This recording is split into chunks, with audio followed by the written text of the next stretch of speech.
إثم من فاتته العصر. إثم گناہ، جمع راضی آثام، اثیم گناہگار بندہ. إثم من فاتته العصر،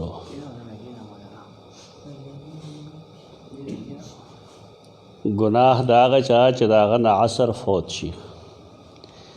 ورپسې بل عنوان ته وګوره، باب من ترک العصر.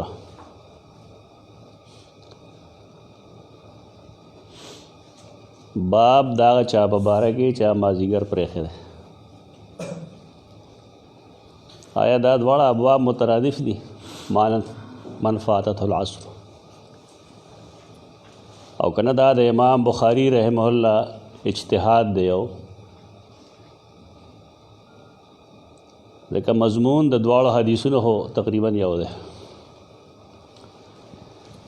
ناس الله بعض ذوقي څیزونه یي. امام بخاری رحمه الله مجتهد دی او مجتهد باره کې مونږ ټول وایو چې مجتهد کو صحیح ورسی مصیب وي الله دوا اجر ورکوي، او کنه خطا وشي نو دا کوشش د اجتهاد الله یو اجر ورکوي. د دې خبرې مقصد دای چې را مونږه مجتهد سره اختلاف ساتلی شو، ځکه چې پای کې د ثواب او د غیر ثواب د دواړو امکان موجود دی. امام بخاری رحمت الله تعالی علیه چې کوم لومړنی حدیث پیش کی او اثم من فاتته العصر ورته وایي، دا د اجتهاد دی. دا حدیث نه کشید دغه کوي، حالای چې په حدیث کې سړي سره دای چې الذي تفوته صلاة العصر، د چانه چې د مازدیګر مونځ فوت شو. فوت هغې ته وایي چې انسان یې رستو وکړي بیا. قضاء الفوائد څه دی؟ بابو قضاء الفوائد، یعنی هغه باب چې پای کې د فوت شوي منځونو ادایګي. قضا یو د پښتو قضا ده که نه، دا موږ ډېرې چغې وخو هر وخت به اصلاح کوو که مانه مونځ قضا شوی دی. قضا خو پوره کول ته وایي. پښتو کې قضا جدا مانا ده او په عربي کې د قضا مانا جدا ده. قضاء الفوائد څه مانا ده؟ فواید بیا قضا کول، کنا فواید ادا کول. قضا بمانه ادا عربي کې استعمالي. یو د پښتو قضا کېدل دي نه، خو هغه مفهوم دی کوم چې تاسو ته معلوم دی. دا تفصیل په دې ضروری دی چې دا دواړه احادیث د یو مفهوم دی. امام بخاری رحمه الله د لومړني حدیث نه استدلال دا کوي چې که یو سړي نه مونځ څه شو فاتته العصر، دی دا مراد نه اخلي. مراد دا چې فوت شو مونځ د خپل اولني ټایم نه. کم د دې دپاره اولنی ټایم دی د محدثینو په نظر باندې اولنی ټایم کم یو دی؟ مثل اول کې مثل ثانی؟ مثل اول. بحث موږ مخکې کړی دی. د مثلین د عدم جواز څوک نه دی قایل. د افضل او د مفضول خبره ده، د اولا او د غیر اولا خبره ده. فقهاو کې هم چې کوم محدثینو ته نږدې د هغې هم قول دا دی چې افضل دا دی چې انسان دی په مثل اول باندې د مازدیګر منځو کې. نو که د مثل اول نه رستو شو نو امام بخاری د هغې دپاره وایي من فاتته العصر، ترک نه وایي. دا نکته چې کوم دی دا ابن حجر اسقلاني ښودلې ده. دی وی اشار المصنف بذکر الاثم الى ان المراد بالفوات تاخیرها عن وقت الجواز بغیر عذر. یعنی چې کوم د دې هغه افضل ټایم دی د هغې نه دا رستو کول د امام بخاری رحمه الله مطلب دا دی چې دې حدیث مقصد دغه دی کوم چې زه بیانوم. اوس چې خبره اجتهادي شو نه، اجتهاد سره اختلاف پیدا کېدی شي، او کله چې اجتهاد سره اختلاف پیدا شو دا یې مطلب دا نه دی چې ګنې دا ګستاخي ده، او دا یې هم مطلب نه دی چې چا سره اختلاف پیدا شي ګندی پوهېږي نه. غیر منصوصي څیزونو کې اختلاف راتلل فطري عمل دی. په دې موږ بار بار ځان گزارش نه کړې ده، ویلي هم دي. امام ابو حنیفه رحمت الله تعالی علیه سره د هغه ټول شاګردان آیا په هره مسله کې متفق دي؟ کنه ګڼ مسائل داسې شته چې پای کې د هغې اتفاق نشته. نو آیا د امام ابو حنیفه شاګردانو ته چا د خپلو استادانو یا د یو استاد یا د قاضي ابو یوسف سره ملګری کا آیا د دوه مخالف او ګستاخي ورته ویل؟ نو دا زموږ ډېر عجیب و غریب تربیت کېږي او ډېر ناقص تربیت دی. پکار دا چې انسان طالب علم کې کوشش دا وکړي چې پای کې د بل د خبرې د اورېدو طاقت موجود وي، د بل خبره واوري چې دی څه ویل غواړي، او چې کله هغه واوري نو که بالفرض د هغې سره څه اختلاف وي نو اختلاف د خپل ذکر خو دلیل په بنیاد به ذکر دی. تر اوسه پورې زموږ کار ټول دغه شان را روانو. بر صغیر پاک و هند کې دا مسله داسې نه ده، دلته کوئی اختلاف خالص کفر ده. قاضي صاحب لیکلی دي که ډاکټر صاحب ډاکټر غازی رحمت الله تعالی علیه هغه محاضرات دي، په هغې محاضراتو کې یو ځای هغه دا ویلي دي تحریر کې هم شته دی چې که یو سړی دا وایي چې زما د فلانکي صحابي عمل سره په دې قول کې اختلاف دی، نو اهل علم دا ډېر په اسانتیا باندې هضموي. وایي خلک خو چې لږ ښکته راځي داسې بیا که او څه خاص نمونه واخلې یا د خپلې زمانې د بعضې علماو نمونه واخلې، نو خلک صحابي سره اختلاف خو ذکر کوي، لیکن د هغې نه ښکته خلکو سره اختلاف بیا صحیح دا ناقابل برداشت دی. دا مسله دې ځای کې پیدا شوې ده چې مونږه اختلاف ګندې افتراق ګڼو یا اختلاف په دې بنیاد باندې وایو چې ګڼه زه د هغه نه زیات پوهېږم. دیکھې دغه مسله نه ده. پوائنټ آف ویو چې څه ته وایي د بعضې سړي اپروچ د ذهن یو خبرې پورې د بعضې بل پورې. دا حدیث ورته اوس ووایي د دې نه به خبره نه ثابتېږي کوم چې امام ابو حنیفه رحمه الله بطور ترجمة الباب یې، لیکن دې ته څوک د امام بخاري بې عزتي نه وایي، ځکه حدیث چې کوم هغه چلو دی هغه داسې خو نه دی. مقصد د امام بخاري دا دی چې یو سړی عصر د خپل جواز د ټایم نه رستو کی نو دا سړی په دې ګناهګاري. تو جواز نه د څه شی مراد دی؟ هغه ټایم کم چې موږ ته مثل اول کم ته وایو، خو د هغې نه رستوالی خو ګناه نه دی. دا صرف د امام بخاري یو رایه ده.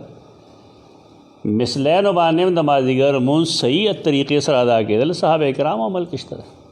تیر درس کې مونږ د مسجد قباء والا ذکر کړو، صحیح بخاری کې موجود چې صحابه کرام با مدینه منورې مسجد نبوي کې په مثل اول باندې په اول وخت کې رسول الله صلی الله علیه وسلم سره مونځ کو، بیا باغی قباء ته لړل هلته بل انور ژوندی او هغې به مونځ کو، هغې مثلینو باندې کو، دلته په مثل اول کې ده.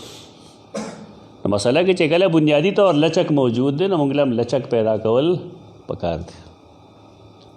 هغه دا دی چې مثل اول باندې مستحب وګڼه، مثلین باندې جایز وګڼه. خو هر ځای کې ون وے ټریفک چلیږي که نه. کوم سړی چې د مثلین قایل دی نو هغه ته مثل اول غلط ښکاري، او کوم سړی چې د مثل اول قایل دی نو هغه ته مثلین غلط ښکاري. حال لا دغه مسله نشته، لیکن غلط رائے نشته، دواړه صحیح دي. او بیا موږ بار بار ویلي دي کم خلک چې نقشه جوړوي هغې له پکار دی چې هغې د دې نه د فرقواریت دا نوم وباسي، عصر شافعي دي ورته نه وایي.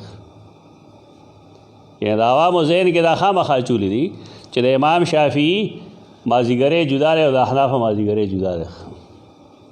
دا ښه خبره نه ده. مثل اول مثل ثاني ولیکه کوم چې شرعي اصطلاحات فقهي اصطلاحات مثل اول او مثل ثاني دي. بیا مثلین باندې زمونږ د ائمو هم خبره شته ده. د قاضي ابو یوسف او د امام محمد قول نشته پغې، یې خو د هغې قایل دي، په مثل اول قایل دي. د مثلین خو صرف امام ابو حنیفه رحمه الله قایل ده. دا ټول څیزونه زمونږ د منبر او د محراب نه په دې بنیاد باندې وځي چې راګنې مونږ زیات عالمان یو، بل څوک ګندې په حدیث نه پوهېږي. دا تباہ کن نظریه ده او تباہ کن خبر ده. پکار دی چې سړی په خپله خبره کې دا گنجایش شاید وساتي چې شاید زما قول صحیح نه وي. عبداللہ بن یوسف وی اخبرنا مالک عن نافع عن ابن عمر ان رسول اللہ صلی اللہ علیہ وسلم قال الذي تفوته صلاة العصر کانما و تیرا اہلہو و مالہو، کانما و تیرا اہلہو و مالہو او کانما و تیرا اہلہو و مالہو. هغه سړی چې د هغه نه د مازدیګر مونځ فوت شو، نو که دې حدیث هغه مطلبي کوم چې مونږ اخلو، نو بیا امام بخاری ترجمة الباب لاندې چې دا راولي، نو بیا خلک څه وایي مطابقت نشته، مطابقت شته، خو امام بخاری دغه مراد نه اخلي کوم چې مونږ اخلو. امام بخاری وایي چې د هغې مثل اول نه رستو شو، نو دا سړی د ګناه شکار شو. دا یو رایه شو، اوس ټیک رایه سره مونږ اختلاف ساتلی شو، ډېر داسې آراوي چې درست نه وي، لیکن یو ذوقي رایه ده، بس ذوقي رایه ده. که مطلب دغه شي د امام بخاري رحمه الله کوم چې فرمایي، نو بیا د مسجد قباء والو مونځ سره به څه کوو؟ ایو مثلی نه باندې مونځ کوي مازدیګر. انسان له پکار دی چې کوشش وکړي خپل تحقیق وکړي. دا د آزادۍ ثبوت دی چې سړی تحقیق کولی شي. اوس تنګ نظري دا خلک د یو په بل باندې اعتماد یې، دا په یو بل اعتماد چې راځي زموږ د ګڼ مسایل پیدا کوي. پخوا چېرته څه کتاب کې لیکلي حدیث د لولاک چې لولاک ما خلقت الافلاک، او اول ما خلق الله نوري، ان اول ما خلق الله نوري. دا حدیث کوم ځای لیکل چې کوم کتاب ته راغلی که هغه د اهل حق او که د اهل باطلي، نو ټول به حواله ورکوي په مصنف عبدالرزاق باندې. مصنف عبدالرزاق مخطوطات هم شته او د هغې مطبوعات هم شته. پوهېږئ د حدیث بنیاد نشته سره، ان اول ما خلق الله نوري دی بنیاد نشته. علماء دیوبند کې ولې مشهور دی؟ په نشر الطیب کې لیکلی دی مولا تانوي رحمه الله. او بله فرقې خو عقیده ده، یې به خامخا لیکي، خو دا د یو بل په اعتماد خبره مني. تحقیق شته په دې کې؟ چونکې دا خبره شیخ کړې ده، لہذا صحیح ده. هغې مونږ دې ته رسول چې اوس مونږ تحریف نه هم پای زمونږ خوا نه سړېږي.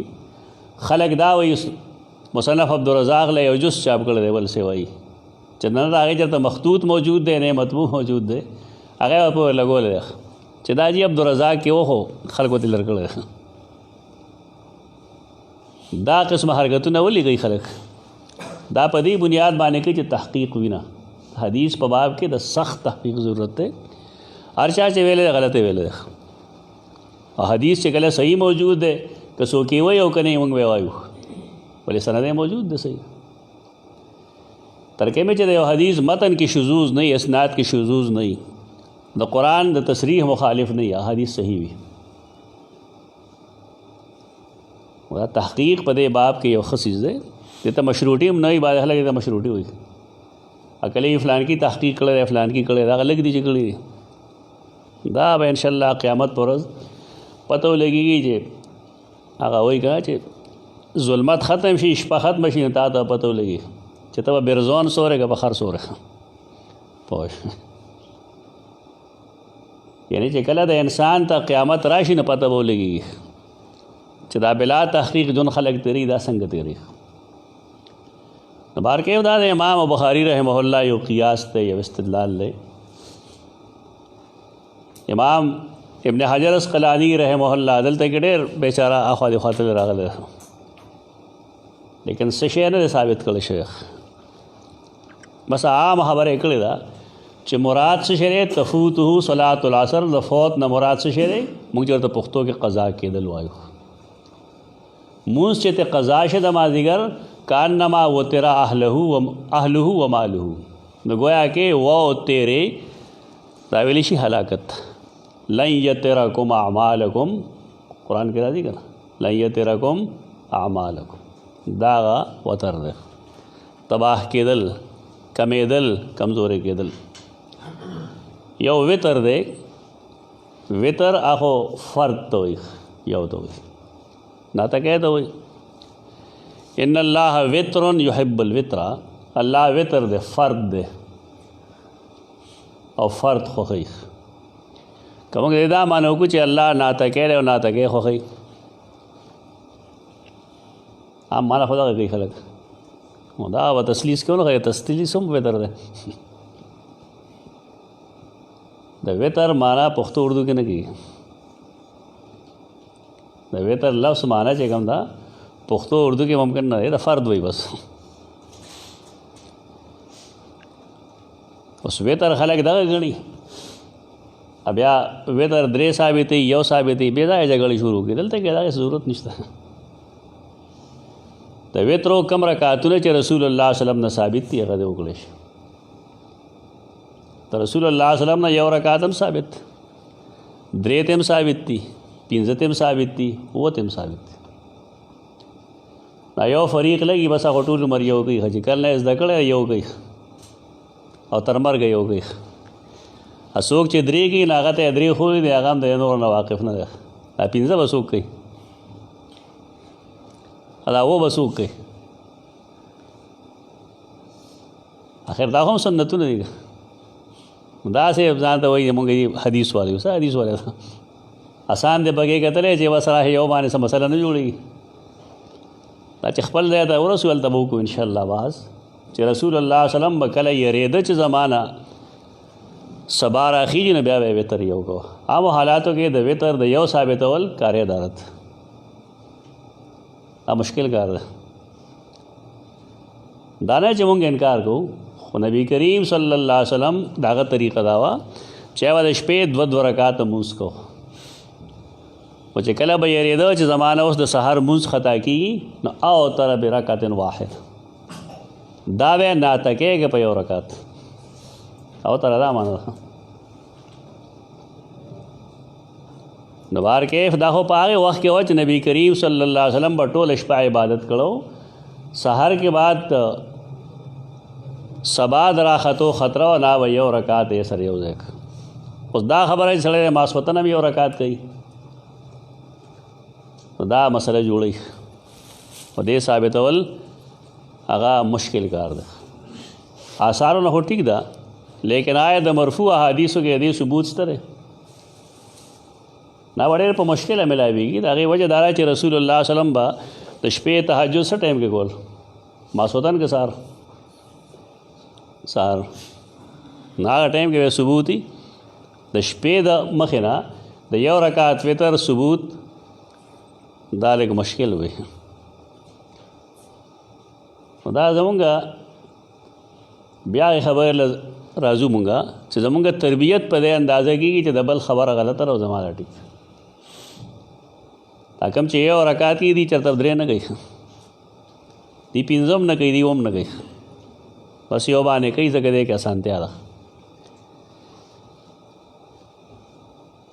د بار کیف رسول الله صلی الله علیه وسلم هغه فرمایي چې الذي تفوته صلاة العصر د عصر کې دو ګوره کروزې هر څومره اوږدي خو د مازدیګر او د ماښام په میاشت کې ټایم کمی دا تسلیم ده دا ټایم کمی ده نور روزې په مقابله کې دا ټایم کمی او دا د ژوند مازدیګری هم دغه شانته ده او دنیا ژوند هم دغه شانته ده دا دومره اهمیت چې په دې دی او زور ورکولی شي نو د دې دقه دوه وجې دي د انسان به څه ژوند دی مونږ چې لا سکول کې واړو نو مونږ به مونږ به لوی وو رالو سروس نه ریټایر شو بیا داسې یو وخت به راشي چې هغه به بیا دنیا کې نه یو مونږ داسې هر یو سړی د هغه خیال به دا وي چې زما به داسې عمر وي داسې عمر به مې خلک راځي نو ما تپوس کوي ته څه کار کوې زه ورته یم څه کار کوم کوم چې مخکې کوه کوم که ته ریټایر شوی نه مې زه خو اصل کار نه یم ریټایر شوی اصل کار خو دغه 1978 نه موږ دغه شروع کړی دا لګیا یو بس یعنې خلکو خیال نه چې دی بس دقه ځای کې دا کار کوو بل ځای کې نه کوي موږ خو د بچپنې نه دا کار کوو د الله په حضور بیا دویم تپوس دا کوي چې ډېر خلک خو لیوني شو او ډېر داسې شو نو ما یې که خیرې کوئ موږ ته نو وځه ټیک نه خیرې مه کوئ سړی نه لیونی کېږي ښه دا ده چې انسان خپل ژوند یو مازدیګری وګڼي دې کې اصل کې خبره ده کړه کم خلک چې د تصوف رڼا کې د حدیث وضاحت کوي نه داسې وایي چې د ټول ژوند دا د انسان یو مازدیګری دی. نو څنګه چې زمونږ د مازدیګر مونځ ډېر قیمتي دی، نو دارنګې زمونږ د آخري عمر چې کوم عبادات دي هغه ډېر ضروري دي. حدیث کې دا واورېدلي چې الله هغه بوډا نه خوښوي چې بدکاري، دا ولې د ده عمر تقاضا اوس دا چې دی لږ سم شي، تر کومه به دی داسې لګي. او قرآن مجید کې چې والعصر ان الانسان لفی خسر وایي، نو په یو خو یو زمونږ د استادانو تعویل دی چې عصر ټولې زمانې ته وایي، لیکن عصر خو مازدیګري دی وایي. اصل د مازدیګر ټایم کې که افضلیت نه وي نو الله رب العزت په دې قسم ولې خوړ. دغه مسله خو شته ده. نو د مازدیګر اهمیت باندې موږ نه یو خبر، البته زموږ بعض افغانان درونه په دې پوهېږي. ما ډېر ځله دا خبره کړې ده، افغانان چې د مازدیګر منځو کې اکثر و بیشتر جومات نه بهر نه وځي، ماښام پورې هغې ټایم مسجد کې لګوي. زموږ ژوند عجیبه دی، موږ تر یوې نیمې پورې ډیوټیانو کې اخته یو، بیا چې راشو بیا خوراک کاږو کو آرام وکړو، نو مازدیګر نه وروسته زموږ د چکر وخت دی. یعنې کم چې ډېر قیمتي وخت دی نو هغه مونږ په کرکټ کې، په یو څه کې، په بل څه کې لګو. نو لږ دې طرف ته نظرثاني پکار ده، قتل پکار دي چې یو ټایم دومره اهم دی چې رسول الله صلی الله علیه وسلم د هغې دومره اهمیت بیانوي، او الله رب العزت خپل کتاب کې هغه بطور قسم مقسم علیه دی هغه. نو دې وخت کې څه شی شته دی، څه مسله شته دی. هغې اهمیت په تناظر کې رسول الله صلی الله علیه وسلم دا فرمایلی دي چې د چانه د مازدیګر مونځ فوت شو نو گویا کې د اهل و عیال، اهل او مال چې کوم دی وہ تیرا هلاک کړی شو، ختم شو. دا مثال یې عجیبه ورکړی دی. هر یو سړی که ګټه کوي، که په ګناه یې کوي او که په جایز یې کوي، چا لګوي؟ بال بچ لګوي. د یو سړي خو یو خېټه ده، بس هغه یو خېټې دپاره زما په خیال کې د یو من اوړه پیدا کړي، نه به یو 3 میاشتې وشي. دا دومره مسلسل چې دی لګیا دی، چا دپاره لګیا دی؟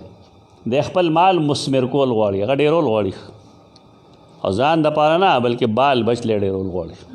دا مطلب نه چې ګنې ګناه دا ډېر دي، لیکن دغه څیزونه یوازې مقصود ګرځول او الله ته شا کول دا درست عمل نه دی. د حدیث کې اصل مقصد دغه دی، دا یو اخلاقي او دینی فریضه ده. ابن عبدالبر دا حدیث لیکي د نبی وی فی هذا الحدیث اشارة الى تحقیر الدنیا. دا تصوف هغه جبره په دې حدیث کې د دنیا سپکوالي ته اشاره ده چې دا ډېر معمولی څیز ده، حقارت معمولی کېدل.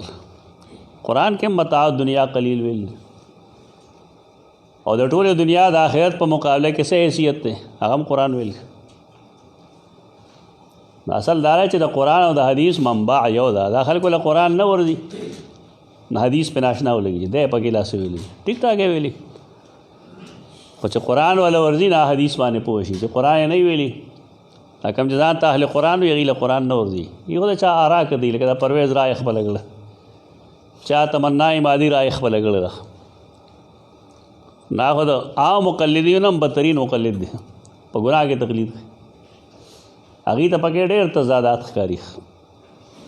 په دې کې تضادات نه وي، د دې منبع یو ده، مصدر یو دی. امت مسلمه په دې باندې مجتمع دی، په اجماع چې کومه مسله ثابته شي د هغې نه انکار دلالت دی.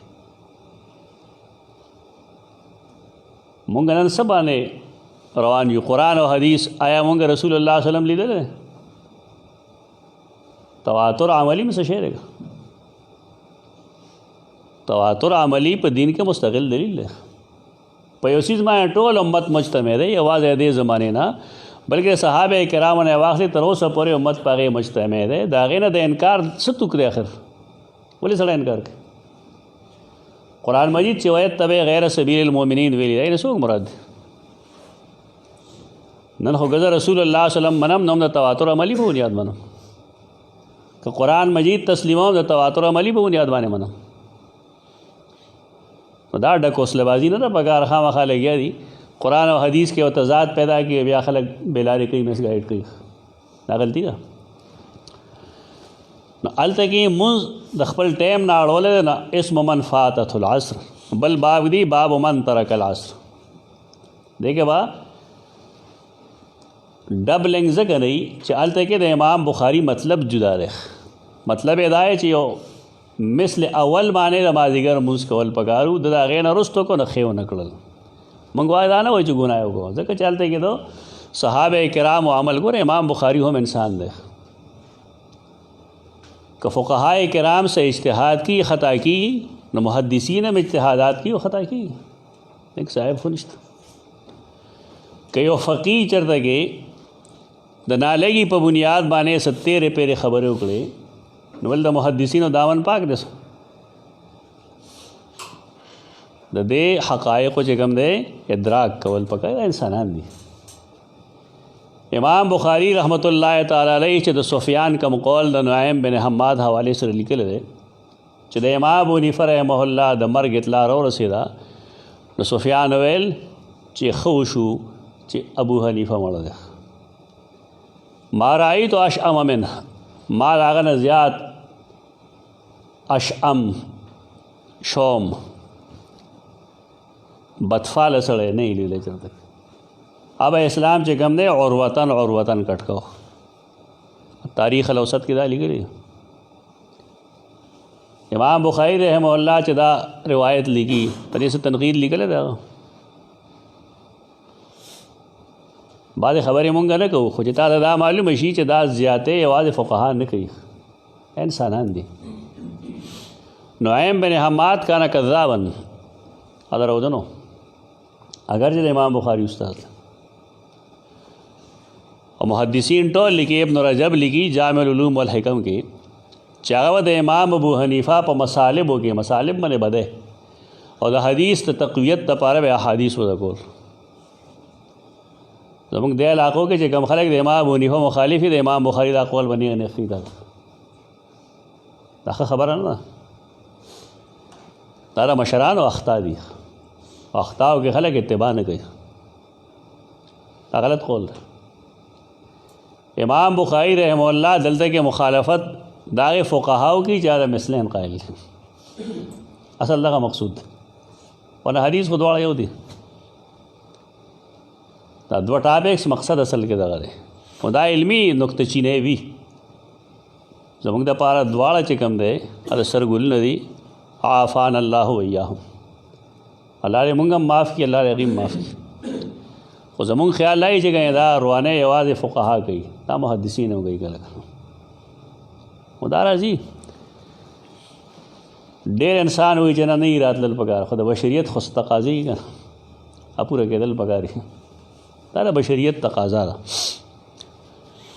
باب من ترک العصر یو سړی راته میر سیالکوټي وایي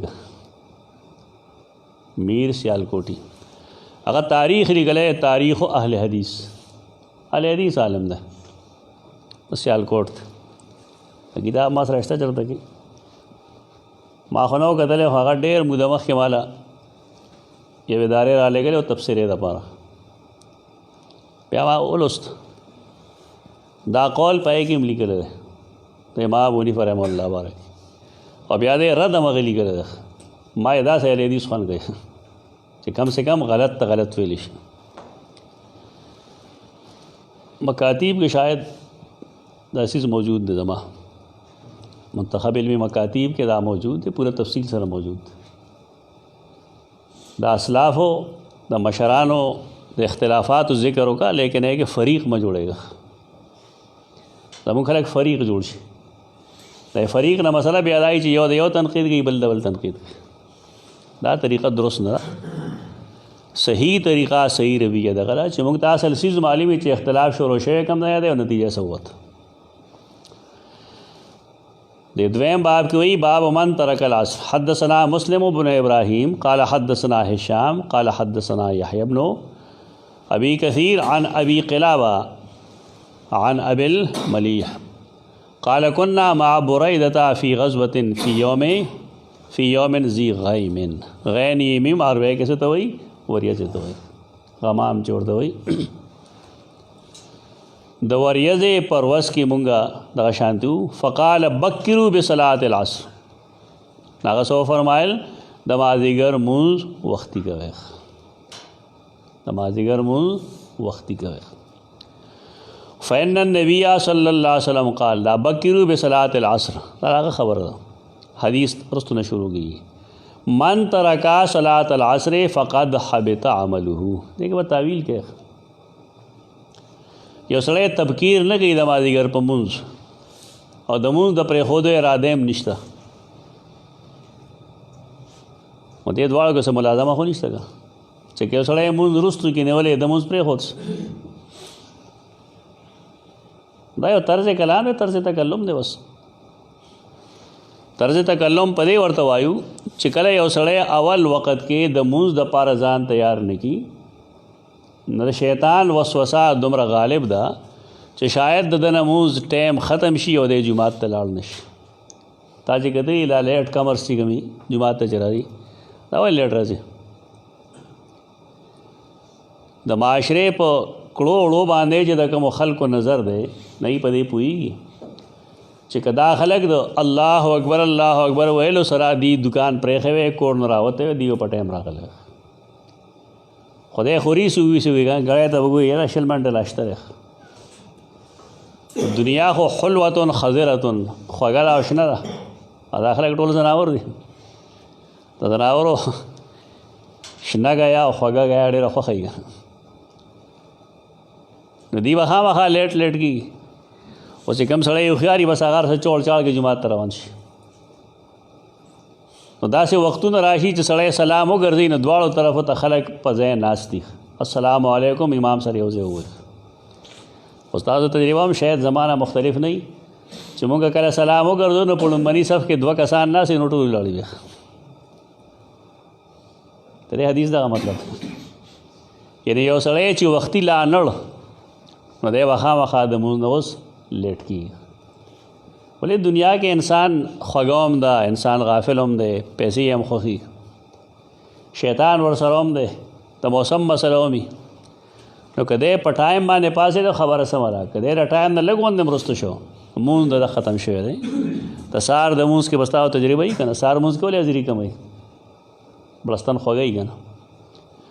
نو بني آدم چې پاسي پاسي پاسي نو 6 منټه پای کې لګي، نو بیا دا هم باندې چې را دا خو سړی یخني وي نو پای باندې له 6 منټه ولګي، بیا اوبه یخي نو نیمه ګنټه 3 په هغې ولګي، جومات ته جلل شي مونځ ته شوي. نو د دې حدیث اصل مقصد دغه دی چې د اذان سره د ټایم داخلېدو سره خو دې کې څه غلطي زمونږ د ائمه هم ده، هغه دا چې مونږ بانګ ووایو نو د بانګ او د اقامت په منځ کې 1 غنټه مونږ فاصله ساتو، کله نیمه غنټه ساتو، کله 3 پاو ساتو. کم چې عوامي نه هغوی ټایم ډېر دی، که مونږ ټایم 15 منټو ساتو نو شاید چې داسې زمونږ لږ کنټرول کړی شو. مونږ ډېره حده پورې خپل مسجد کې الحمدلله کنټرول کړی دی، پوره خو نه دی خو بار کې عامو جماعتونو نه نسبتاً ښه دی. د هغې وجه دا ده چې مونږ ټایم 15 منټ ساتو، سوا نه ساتو. حرمینو کې 20 منټ ساتي، مکه مکرمه کې مدینه منوره کې 20 منټ ساتي اذان و اقامت په منځ کې. البته د ماښام پای کې 20 منټ نه وي، هغې لږ کمی. نو زمونږ خو انداز ډېر عجیب و غریب دی. د سهار په مونځ کې زمونږ کار ډېر اوږد دی، 1 غنټه فاصله ساتو. مازدیګر پای کې هو هر ټایم نه بس چې څنګه اذان کولی شي نو درود هم نشي ویلی، دعا هم نشي کولی، بس سمدستی کار شروع شي. ټایم لګي، دا ټایم لګوالی صرف کوجه کې، روزه کې نیمه غنټه ټایم وي. دا زمونږ قولي او فعلي تضادات دي، دا ختمول پکار دي، دا مونږ ختم کړو نه خبره سمه ده. نو هلته مونږ باندې خپل مسلکیت غالب شوی دی چې د ماښام مونځ نه مخکې 2 رکعاته نفل خو مونږ مکروه ګڼو، لکه دا څنګه ائمه دي چې نبی کریم صلی الله علیه وسلم جواز ته مکروه وي. او حکم دی صلو قبل المغرب رکعتین، صلو قبل المغرب رکعتین. په درېیم ځل یې فرمایل لمن شاء، لمن شاء دا مطلب دی سنت مؤکد نه دی، او که څوک کوي نو ټایم ورکول.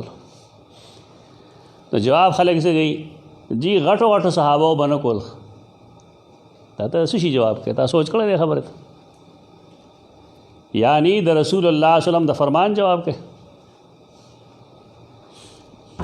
هغې نه دی کړي دا مطلب ونه جایز نه دی هغې نه دی کړي بس نه دی کړي چا ورته ضروري ویلي دې ته څوک ضروري خو نه وایي دومره وایي چې رسول الله صلی الله علیه وسلم گنجایش ورکړی دی او چې کله یو سړی کوي نو چې کله هغه روژه کې ډوډۍ دپاره ټایم پرېږدي نو مونځ دپاره هم ټایم پرېږدي دې څه ګناه خو نشته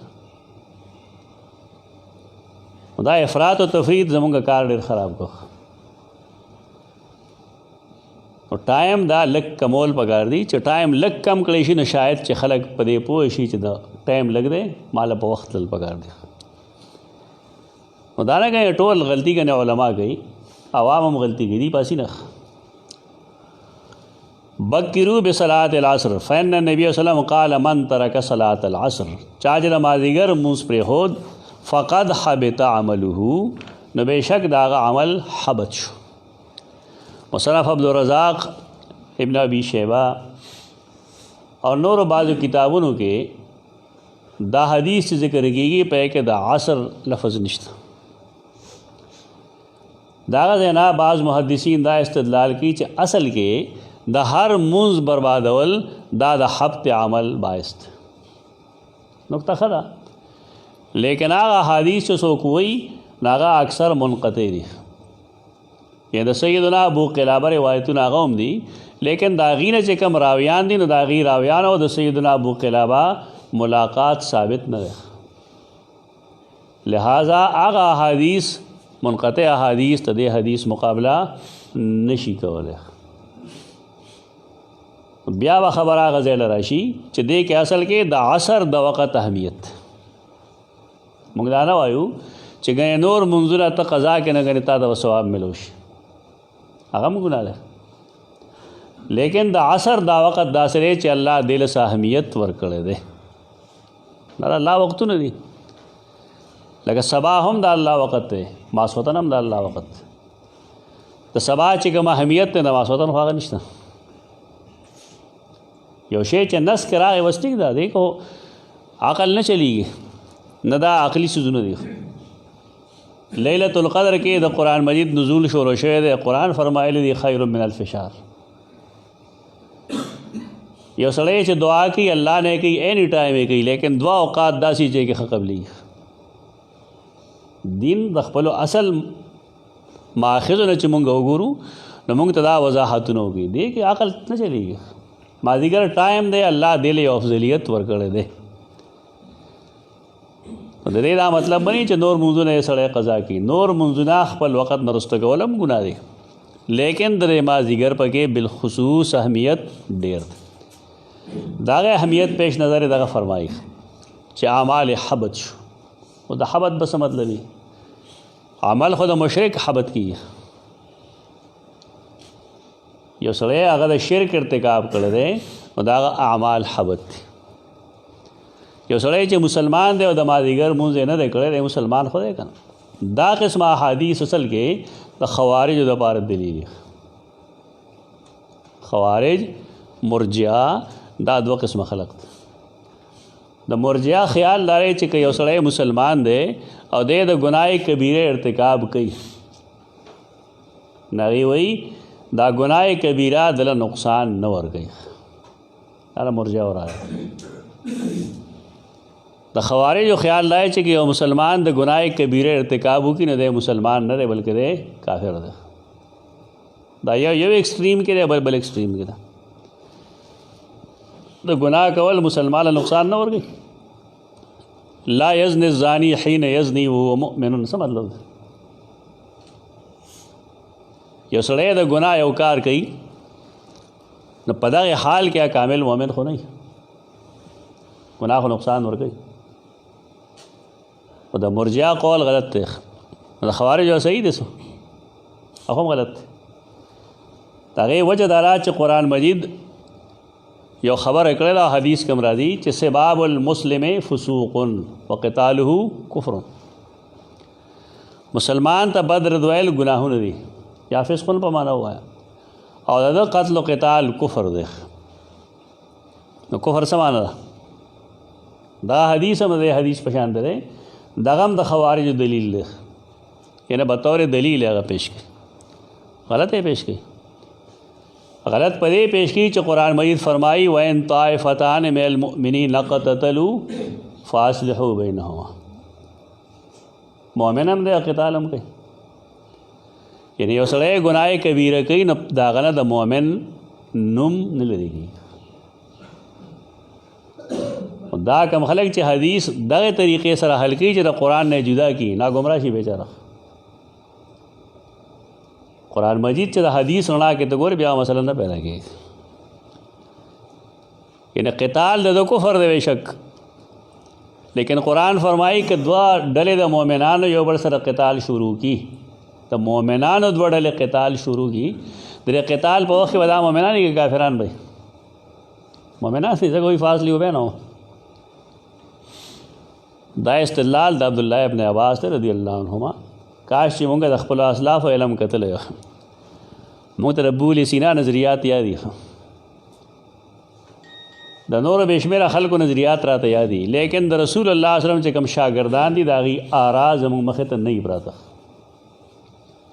چې ته مونږ اسلاف وایو. د قرآن او حدیث هغه تعبیر وکړئ کوم چې اسلاف وکړی دی، هېڅ سوال به نه پیدا کېږي. دا د رستو خلکو جوابونه چې ته کوې په یو مسایل پیدا کېږي درته، په دې هېڅ مسله نه پیدا کېږي. د حبط عمل به څه مطلب وي؟ حبط عمل به دا مطلب بیان کړي چې که دی بالفرض د جواز قائل شي چې ما ښه دا کار مې کړی دی چې ما دیګر مونځ مې ونه کړو، یعنی مونځ نه کول ته څه ویلی دي؟ جایز ویلی دي، عمل یې برباد دی. یعنی د ګناه باندې د څه چلو کو خوشحالي وکړه، ګناه یې جایز وګڼه. او چې کله سړی ګناه جایز ګڼي نو دی مسلمان نه پاتې کېږي. یا محدثین دا مطلب هم کوي چې قد حبط عمله، د مونځ د عمل برباد دی. څه مطلب؟ که د رستو دا مونځ اوم که بالفرض خو نه کړل، یعنی یو څیز ته په دې اراده باندې رستو کوې چې زه به یې رستو وکړم، که رستو تا د ټایم میلو نه شي د هغې په دا باندې مرګ را شي او ته د الله د یو مونځ مقروض پاتې شي، نو څه به کوې؟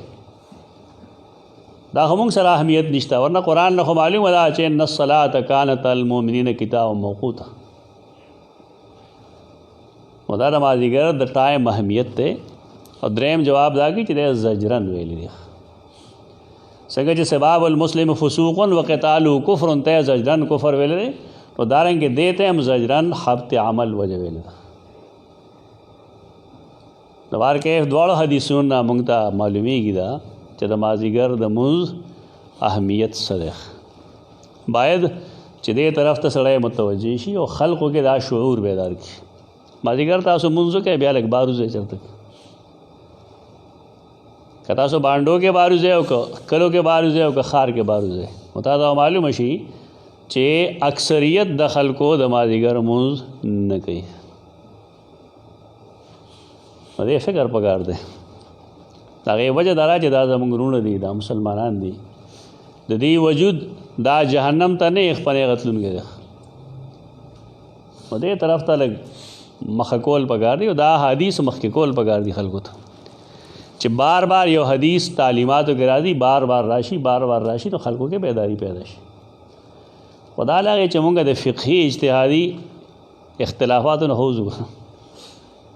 مونږ خو که څوک رفع الیدین کوي هم اوس کېږي، که نه کوي هم اوس کېږي، چې مونږ دغې نه راوځو دا کار به وکړو.